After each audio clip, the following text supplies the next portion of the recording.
The lobby of the Grand Astoria Hotel shimmered with elegance.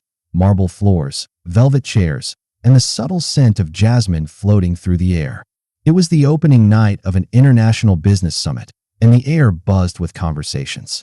In French, Arabic, Mandarin, and English, the man in a tailored gray suit stepped forward, glancing nervously at the row of receptionists behind the grand mahogany desk.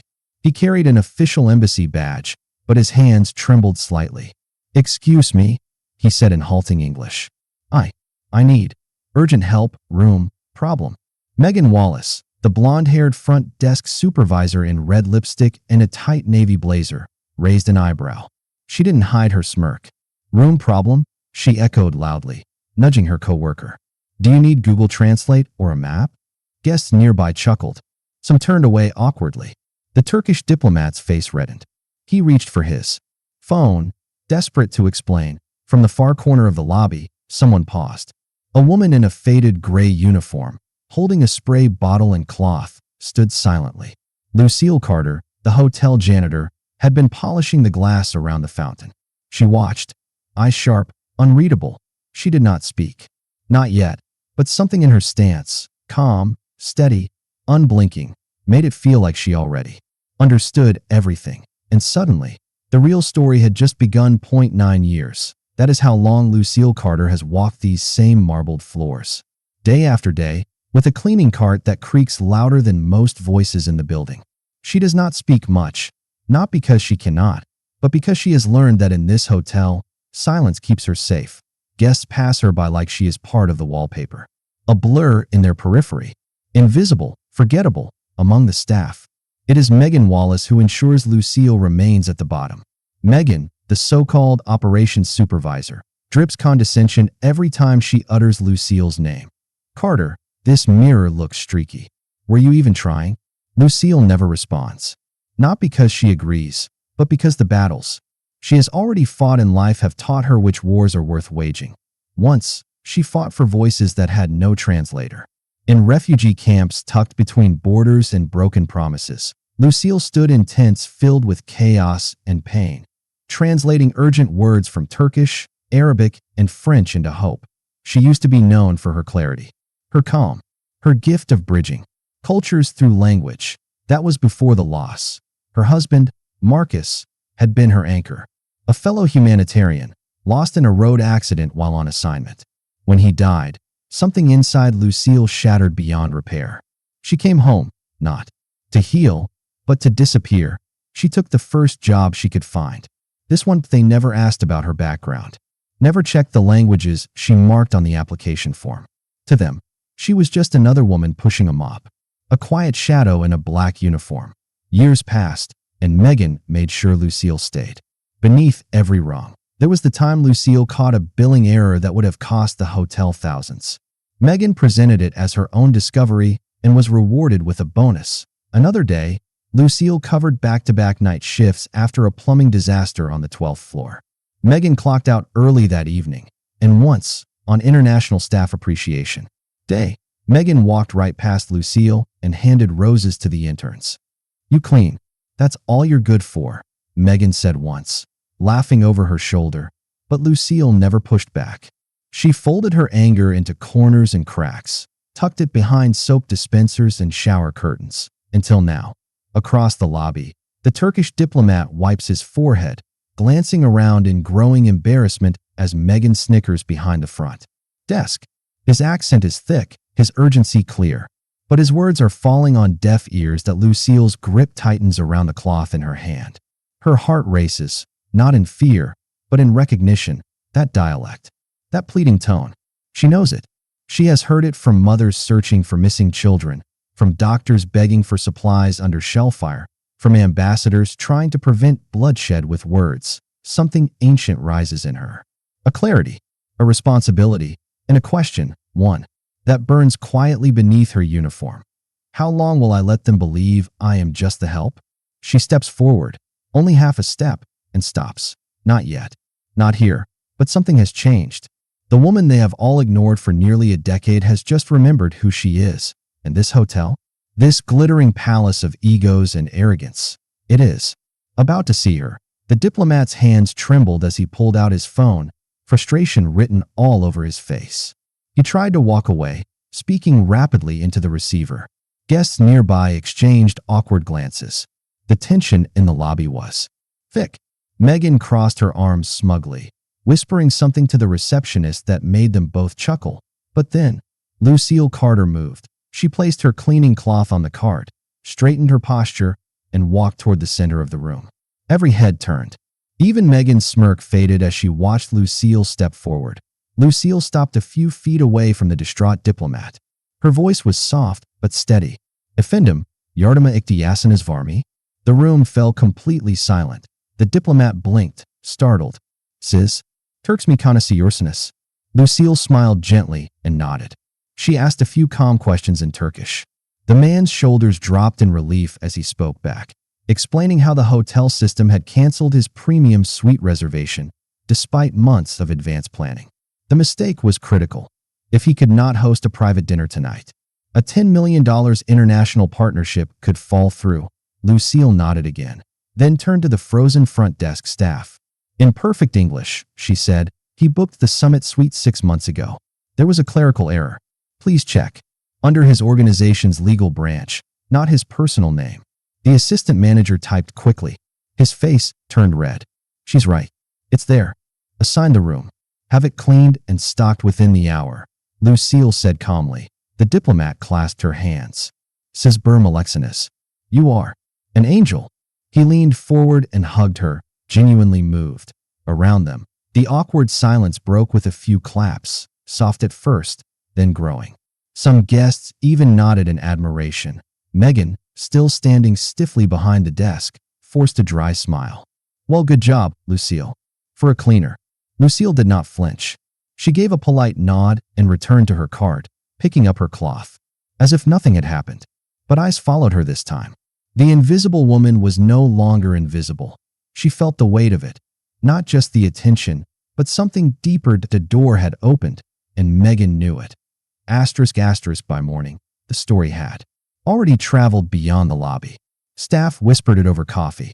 Guests murmured it by the elevator. The cleaner who speaks Turkish. Some guests smiled warmly when Lucille passed by with her cart. One older couple greeted her in French. She replied with a perfect accent. A child from Spain said hello in his native tongue. Lucille knelt and responded gently, making the boy's eyes light up. It was quiet at first, subtle. But soon, she was no longer just a background figure. Lucille Carter was being seen, and Megan Sinclair hated it. She called a private meeting in the small staff office behind the kitchen. Her voice was sharp, clipped. "You embarrassed the entire front desk," Megan snapped, pacing. "This isn't Istanbul. You're here to clean toilets, not to play international liaison." Lucille stood still, arms folded. She said nothing. Megan leaned forward. "You overstepped, Lucille. You made me look unprepared. That's not your job. That's not your place." Lucille's fingers curled slightly. Her jaw tensed. But she did not respond. Not yet. ***. Megan mistook the silence for weakness. "Stay in your lane," she finished. But deep inside Lucille, something had shifted. That afternoon, as if fate had a sense of humor, the diplomat returned, with 2 sharply dressed companions. They were European, polished, and clearly important. "Where is Miss Lucille?" the diplomat asked the front desk, smiling warmly. "My friends have heard about her. We'd like her help again, if she is not too busy." Megan turned pale. Her lips tightened into a forced grin. I'll call her," she said through clenched teeth. Moments later, Lucille was summoned from the back service hallway. She walked in calmly, wiping her hands. The diplomat beamed. "There she is, the star of this hotel."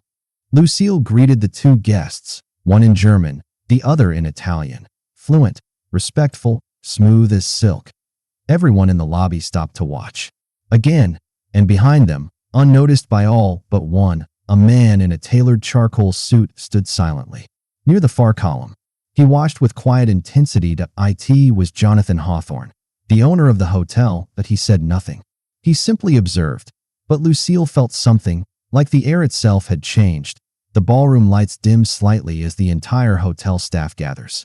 The summit has brought tension, pressure, and now, something no one expected. Lucille stands near the back, her hands folded. Megan stands front and center, arms crossed, confident as ever. Then Mr. William Hawthorne, the hotel's elusive owner, steps up to the microphone that he looks around, calm and firm. "I have spent the past 2 days quietly observing," he begins. "And I want to address something more important than any international deal." People glance at each other, unsure where this is going. I saw leadership. I saw grace under pressure. I saw someone step up, not because it was her job, but because it was right. Megan lifts her chin, expecting praise. But then Mr. Hawthorne turns away from her and walks directly toward Lucille. "Lucille," he says clearly, "you showed me what true professionalism looks like. In 5 minutes, you solved what my entire front desk could not. You did it with calm, respect, and skill." The room stills. "This hotel needs a general manager," he continues. "Someone who listens, who understands, who sees what others miss. Lucille, if you will accept it, the position is yours." There is a pause. A long, stunned silence. Gasps ripple through the ballroom. One staff member covers her mouth. Another starts clapping, slowly. Lucille blinks, unsure if she heard him right. Megan suddenly steps forward, her voice sharp. "Sir, with all due respect, she is a cleaner. She has no experience in management." Mr. Hawthorne cuts her off coldly. "I have reviewed your record, Miss Lane. Dozens of staff complaints. Guest feedback mentioning poor treatment. You have used your title to belittle others." Megan's mouth falls open. She looks around, but no one steps in to defend her. Hawthorne turns back to Lucille. "You, on the other hand, speak 6 languages, have experience in high-stress diplomatic environments, and have earned the respect of both staff and international guests." Lucille finally finds her voice. Her hands tremble slightly as she steps forward.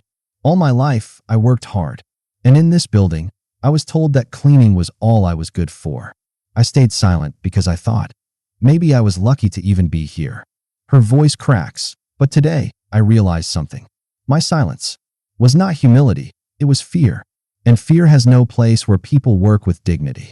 Tears prick her eyes, and some staff begin crying too. Even the chef wipes his eyes with a napkin. "I accept the role," Lucille says softly. "Not because I need a title, but because others like me need to be seen." Mr. Hawthorne nods. The room erupts in applause, genuine, loud, and full of emotion. Lucille stands tall. She came in carrying a mop. She walks out carrying a legacy. Lucille stood at the front desk, this time not as a cleaner, but as the new general manager. Her uniform was crisp, tailored, and carried no mop nor cleaning cloth. Just her calm smile and quiet dignity. The morning light filtered through the hotel's tall windows. Staff who once passed her by without notice now greeted her with respect. Some even looked a little embarrassed, remembering how they used to ignore her. But Lucille held no grudges. She returned every greeting with warmth, making it clear she was here to lead, not to punish. Within her first week, she introduced multilingual signs at all key points in the hotel. She sat with department heads and listened, really listened, to the issues the cleaning crew, waiters, and bellhops faced daily. Her quiet presence made others feel safe to speak. She launched new training sessions that emphasized empathy, communication, and cultural understanding. Guests noticed the change immediately. A woman from France approached the front desk and smiled. "It finally feels like someone sees us." Lucille simply nodded, responding in flawless French, and helped her with her reservation. Word spread. The Elmsworth had a new kind of leadership. Thoughtful, professional, human. One morning, Megan's office was cleared out.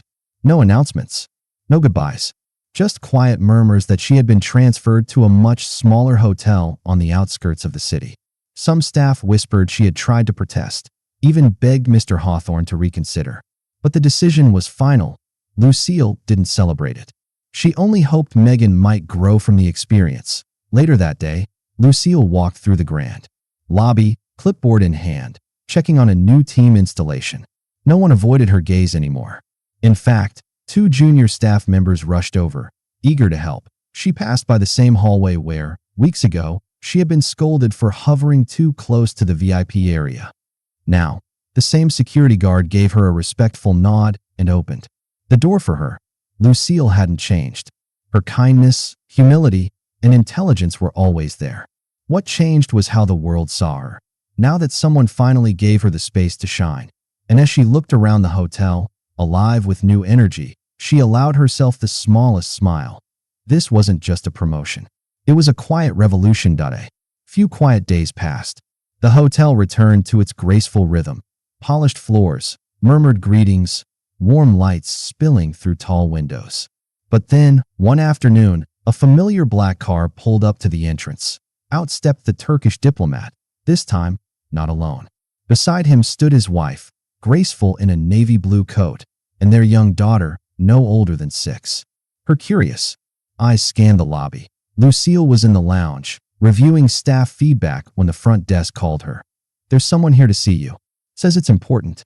She walked down calmly, her heels clicking against the marble floor. The diplomat approached her with a wide smile. "Miss Carter," he said, bowing slightly. "I told my daughter the story of the woman who helped her father when no one else would. She asked to meet you." Lucille's face softened. She knelt before the child and gently held out a small, velvet pouch. From it, she pulled a delicate, carved toy elephant, hand-painted in soft shades of blue and gold. "In my culture," she said, speaking in perfect Turkish, "the elephant means strength, patience, and memory. I want you to have it." The little girl took the elephant carefully, her eyes wide. Then, without a word, she wrapped her arms around Lucille's neck. The diplomat's wife wiped a tear from her cheek. Lucille rose, gave a respectful nod to the family, and turned to walk them toward the tea room. As the family followed her, the camera slowly panned upward, capturing the newly polished brass plate on the office door. "General Manager, Lucille Carter." Soft piano music rose in the background. The light pouring through the lobby windows bathed the scene in gold. And as Lucille helped the little girl into her seat, her quiet voice floated in the air. "Strength is not always loud. Sometimes it's simply doing the right thing when no one is watching."